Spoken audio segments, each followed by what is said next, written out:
I'm Jon Caldara, president of the Independence Institute and your devil's advocate. I've been wanting to do this little talk for a long time. One of Colorado's greats and a friend of mine, and a guy I bought 2 homes from. Sadly, they weren't yours. Dave Liniger from RE/MAX. Thank you for being here. Hey, John, nice to see you. So, I bought 2 homes from some of your guys over the years. Do I get a kickback? No. Nothing? I'll buy you a drink. I'll take it. It's more. Hey, for those people who might not know, you created RE/MAX, which is arguably the planet's largest realtor firm. Is that a fair thing to say? Yeah, that's correct. We founded in Denver, January of '73. We're now in over 100 countries and territories, 100 and some thousand sales associates doing $1.5 million, $2 million deals a year. And you went public a few years back, so this is, people want a part of it. It's for sale. Yeah, we were privately owned for 40 some years, but as part of our succession plan, we did an IPO October of 2013. Wow. All right, do you mind, because I've always wanted to ask you some of these questions, and I figured now I'll get an answer because Sure. it's on camera. This is one of those great American stories of a guy who wasn't born into a whole lot of wealth, building an incredible thing. What were you doing? What was your first job?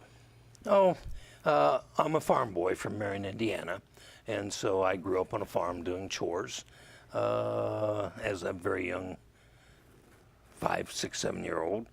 I started throwing a little magazine or a newspaper called Grit.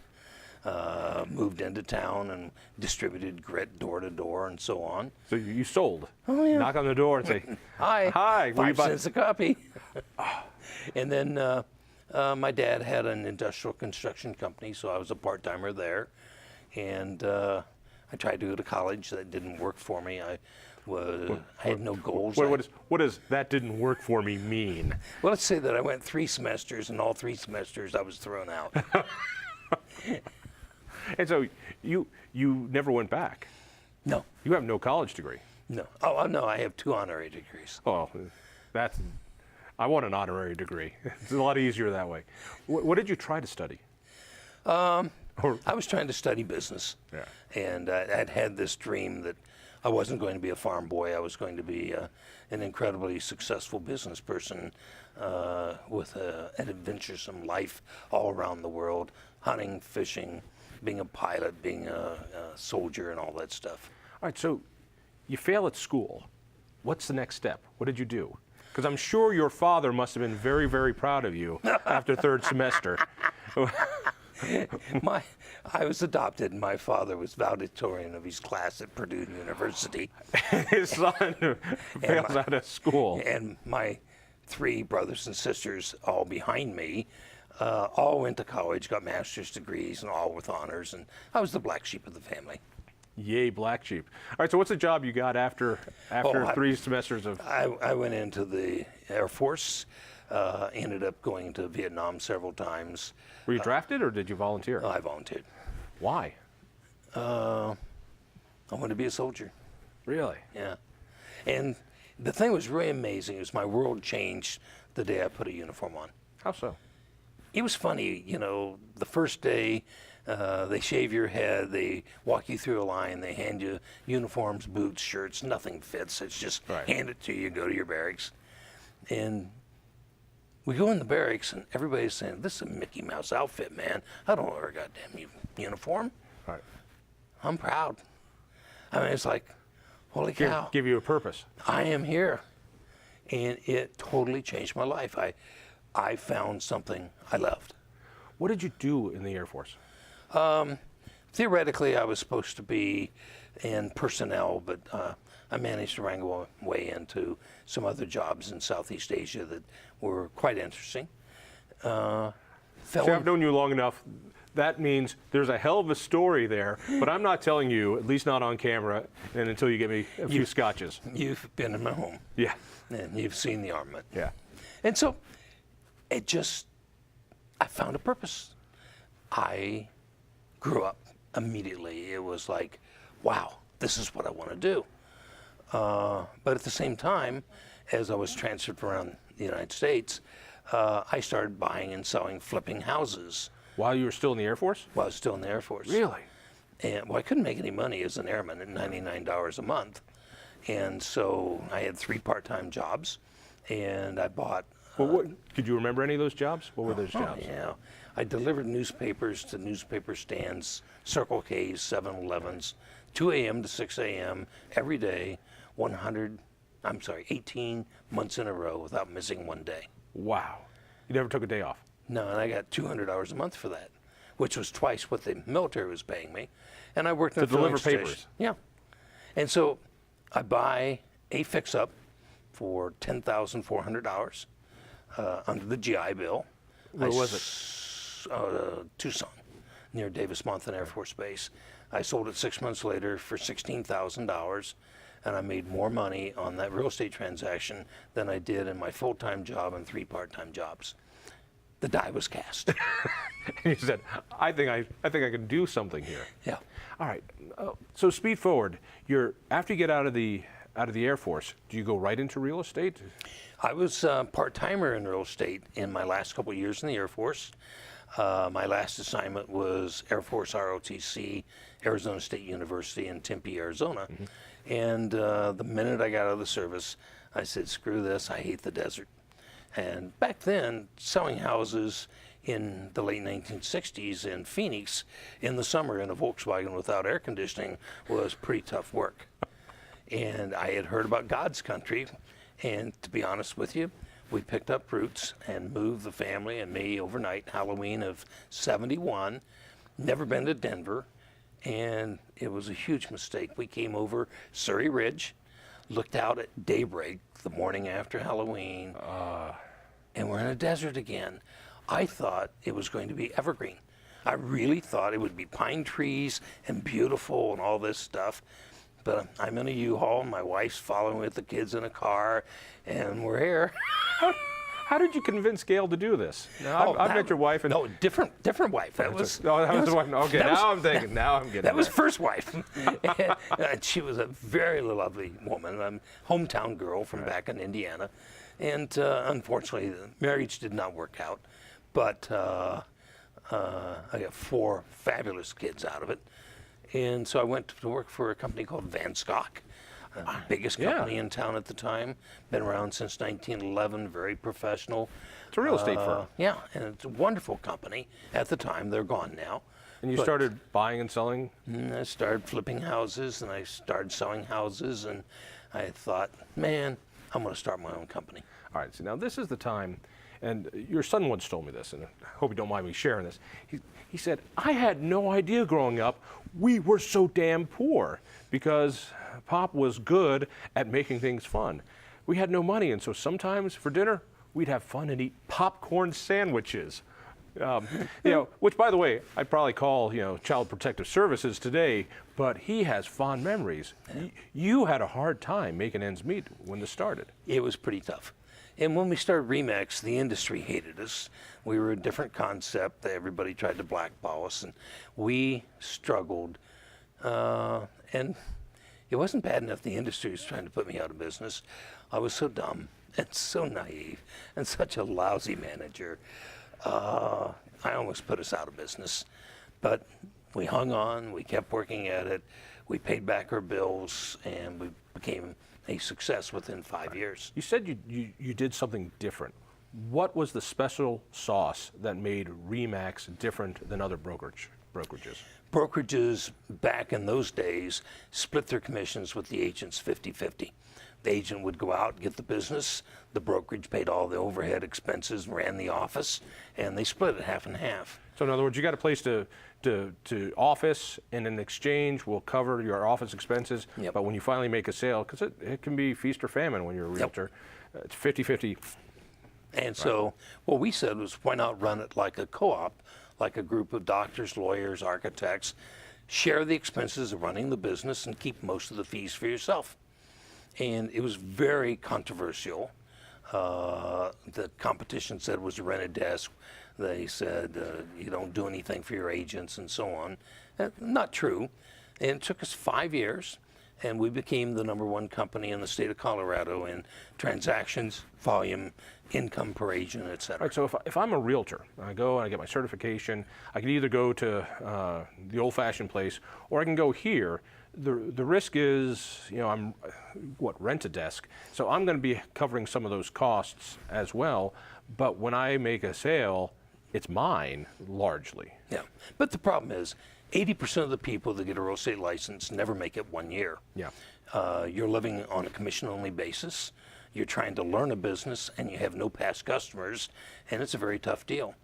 By the time you've been around for a while, you're getting most of your business from referrals and repeats, and you know the business. So by the time you're successful. Why go out and start a mom and pop shop when you could work in a co-op with 20 or 50 other successful people? So in other words, you left the place you were working and started a business. And the old model was, once you got enough of your own customers, once you got established, I'll just leave and take those guys with me. With RE/MAX, there's a situation which is, I'll stay. I think of my realtor up in Boulder. He knows the Table Mesa area really well, and he's been with you guys, I think, for 25, 27 years. Sure. And he's got a customer base. Very, very controversial at the time. Now proven. No competitive advantage lasts forever. Right. By the time that we started expanding nationally, taking thousands of top producers to start companies and so on, everybody changed their commission splits. So today, all agents work on big commission splits, 80-20, 90-10. A lot of them pay their own expenses. But we lost that competitive advantage, but we picked up #1 brand in the world, #1 market share that creates leads, generates business, and so the system works. Let me ask you, you mentioned, I really screwed up on this. I messed up early on. What was the biggest mistake you made? I mean, if you almost put yourself out of business, what was the lesson you learned from that? The problem was, I had no formal business education. All I had was a dream and a passion. My first employer... Sound like a Hollywood starlet to you. Oh, yeah. I just went to Hollywood with a dream in my heart, and then I met Mr. DeVille. And the problem is, 99 out of 100 fail. My first employee was a woman, Gail May, had just become married and was a trailing spouse. Her husband was with the May Company, so she had a college degree, had worked for Ralston Purina in St. Louis, understood management, and so it was a perfect partnership. She could lease the offices, hire the secretaries, create the legal and the accounting systems, and I'd be a sales manager, recruit the agents, train the agents, and run the business. And so she was instrumental in our success. All of my friends, all my officers that I started the company with, we all ended up divorced within 2 or 3 years. We were so involved in the company, and we started going across the country and then internationally, and very, very tough on our lives, and we made a lot of mistakes. But the end result was she and I became romantically involved about 10 years later. And it just ended up that all of our relationships and all of our friends were in the company. And so we were supposed to get married in November of '83, and in October of '83, we were in Canada at a RE/MAX convention. She was in a seaplane that crashed and put her into Craig Hospital for quite some time. And so, What's quite some time? Let's be more specific. This was quite some time. Yeah, she was in for several months and then outpatient for 3 years. But you guys have been married since then. I mean, you live together. You got this great relationship. She's still a vital part of RE/MAX. Of course. Yeah. I think you should fire her. I can't afford to. All right. So this thing continues to grow, and then there comes a different stage of your life, because you wanted to run a business, own a business, but you also wanted the adventure that came along with this. Why? First of all, let me ask you a silly question. Why a balloon? Accident. Just an accident. Total accident. I hate balloons. In '78 or so, '77, our Albuquerque franchisee came to a meeting and showed us a diagram of a red, white, and blue balloon. And they were just starting the Albuquerque Balloon Festival at the time. And they said, look at what a great logo. Well, all of the powers to be unanimously voted it down, but said, if you want one for walkathons or grand openings, go ahead and do it. And as it would be, a couple years later, I was trying to start a real estate magazine, hired a consultant that had worked for Colorado Business Magazine at the time, and we had just become #1 in Colorado. And he looked at us and he said, well, I thought you were #1. And I said, we are. Here's the stats. Here's the MLS figures. And he says, well, we do an annual consumer survey of what customers think of businesses. And you're the 8th best known business in real estate. And like Van Scott was #1, but they'd been advertising since 1911. Right. And so he says, you got to change that some way. And so we go to the agents and we said, let's put in a group advertising fund. We'll all put $50 a month into a pot. At the end of the year, we'll go buy TV commercials. And at the end of the year, we have $180,000. Very naive, dumb, I don't know the media business. And so we end up going to the news channels and said, how do we buy commercials? And they said, well, yeah, you have to do a commercial. And I said, do you do commercials? And they said, no, you have to go have them done. And so we start looking, and they wanted $180,000 to do our commercial. And I said, well, if we buy the commercial, we don't have any money to buy the media. And so I said to the agents, okay, I'll take a real estate sign, put it in the ground, and say, my agents are the best in the world. And they all looked at me and said, boss, no. And so somebody, one of the agents said, we have a hot air balloon. You know how to fly an airplane. Go fly around, take pictures of it, and we'll just say, leading real estate company in the state, above the crowd. Yeah. Well, we do it. And filming a balloon is very difficult. So we do it. We run an 8-week campaign. Did you actually fly the plane? I flew the airplane. I didn't know how to fly a balloon. So we run an 8-week campaign, and they do a new survey with that magazine at the time, and we had jumped from 8th best known to #1 in 8 weeks. Wow. Yeah, it reminds me, Jake Jabs had a very similar experience. I asked him, what the hell's with all these animals? I mean, I grew up and he was always getting mauled by a tiger. He said, damn animals. I hated the idea. And I had somebody work for me and she said, no, you need to bring these animals in. I said, don't you dare bring these animals in. She brings them in anyway. And all the customers are there playing with these puppies and other animals. And he goes, this could work. Dumb luck beats genius anytime. Dumb luck beats genius. All right, but before we run out of time, get to the adventuring part of this. I mean, for instance, Remax then sponsors a car racing. Oh, and then you've gone all over the world to kill just about every animal I can imagine. Tell me about the race cars. Well, to begin with, I wanted a life adventure. I was a certified scuba diver in Indiana at age 10. And I was a skydiver by the time I was 16. And so when I went in the military, I started thinking I wanted a life of adventure. The end result was I became a pilot, I became a balloon pilot, I became everything you could do, hunting and fishing.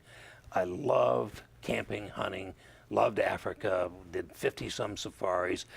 I just didn't want to burn out being a businessman. And the profits from the company allowed me to play. And I knew NASCAR was great.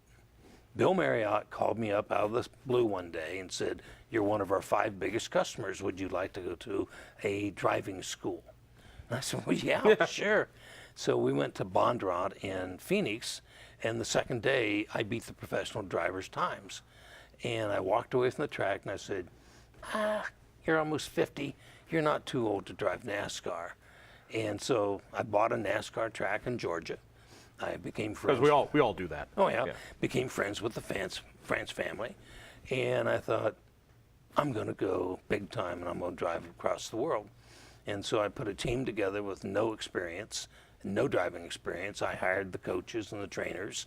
And for 10 years, I drove 180 days a year worldwide of all the fastest racetracks in the world, which was one of the ultimate, greatest, fun things you can do in your life. Did you ever wreck? Totaled 60 cars in 10 years, but that's about normal. 6 cars a year for a driver. That's about normal? That's normal. Wow. At 200 miles an hour and people are bouncing around and stuff, it's just, if you ain't wrecking, you ain't racing. Wow. I don't want it to run out of time, because here you are, you build this perfect life, everything's fine, you're with this wonderful woman, you've got these great kids, you're adventuring, you're hunting, and I'm thinking, what's going to bring down this man? What's going to bring down this man? And it turns out to be an extension cord in your garage. I bought a electric car, Tesla, and we threw an electric cord out to plug it in overnight before we could tape one down. And I told everybody, be careful going out in the garage because it's just dangling out there. And I forget at 10 o'clock at night, take the trash out, trip on it, and I get banged up on one of my arms. I'm scabbed up from head to toe, and I end up getting a staph infection called MRSA, which happens to Vietnam vets that were exposed to Agent Orange when they get to be 65 or 70, when our immune system goes down. And so had severe back pain, ended up paralyzed one night, giving a speech in Galveston, flew home, went to Sky Ridge, and I thought, okay, I'll just get my back surgery, I'll be okay. I've just got a bulging herniated disc or something. Right. 2 hours after I went to the hospital on a Sunday, before they even thought about an operation, I went septic, went into a coma for 4 months. I was totally paralyzed. Eventually sent to Craig, where they helped me as a quadriplegic for 6 months, came home as a quad, and did a 1.5 years of therapy and figured out how to walk again. You say this, you're just giving the facts. I mean, but the reality is, you were in a coma. Lots of people wanted to turn out the lights on you, and you started waking up, at which point I'm sure a lot of doctors like, ooh, glad we dodged that bullet, because this is, and here you come, and you were not a happy man, all right? If you don't mind me asking, you're in a hospital bed, and you're thinking about ending it. Yeah, I'm sitting there, and the psychiatrist that tested me kept doing a daily test. What year is it? What city are you in? What hospital are you in? The only question I could get right was, who's the President of the United States? And I kept saying, that rotten, sleazy SOB. And I said, whoa. Okay. And so that's the only one I could get right. And so I asked him one day, I said, what's my mental capacity? And he says, you're a 6-year-old. And I said, good, thank you. Thank you for being honest. And about 3 months later, they keep testing me every day. And I finally screw up the courage to say, what's my mental capacity now? And he says, we got you up to high school. And I said, don't get too proud, man. That's all I got. But, I mean, it must have been something, I mean, to do all the things you've done, to be laying in a bed, not being able to move. How did you keep going? I'm a goal-oriented person, and I have done 50 years of motivational speaking and seminars and books and tapes and stuff. And I know how to win, I know how to fail, but I know how to pick myself back up. And I just made up my mind. There's an equation, E plus R equals O. The event happens, what's your response? That's your outcome. The event happened was I'm totally paralyzed. My response was, I'm going to bust my butt and be as good as I can be. If I'm going to be a paraplegic, I've seen these paraplegics at Craig. They play basketball, they play soccer, they run around on wheelchairs and bang each other on the head. Somebody puts them back up. They're still macho. And I said, if I'm going to be a paraplegic, I'll be the best paraplegic in the world. There was some symmetry going to Craig, because Gail also went to Craig. The only husband-wife team in Craig's history, separated by 30 years. Incredible. So you owe a lot to that hospital. They owe a lot to you, but it's just an amazing. Both of your stories are amazing. All right, so you've done the IPO. So now you can rest. All right, You've done well. It's time to cut and run. It's time to go off and enjoy yourself and play. Well, it's time for people who have been in a company 45 to 50 years to pass on the reins again to a younger group. That's fine. But you're still there every day. I have a passion for what I do. I love RE/MAX. I love our employees, the agents, the broker owners. I haven't gone to work in 50 years. I would pay to have my job. So it's okay that other people become CEO and run the company and so on. I don't need to go fishing. I don't need, I have my own personal life, but I have a passion for what I do. I've got 1 minute left. If you could wrap it all up, and I mean, you've talked to a lot of people, and everybody hears these rags to riches stories, and they go, can't be me. But it's not just rags to riches, it's not just money, it's how you live your life. If you could boil it down to, you're advising that guy who's 18 years old, 25 years old, and just doesn't have it. What's the quick advice? Lots of people ask me, as I came out of my coma, what is it? What'd you miss? What's your aha moment?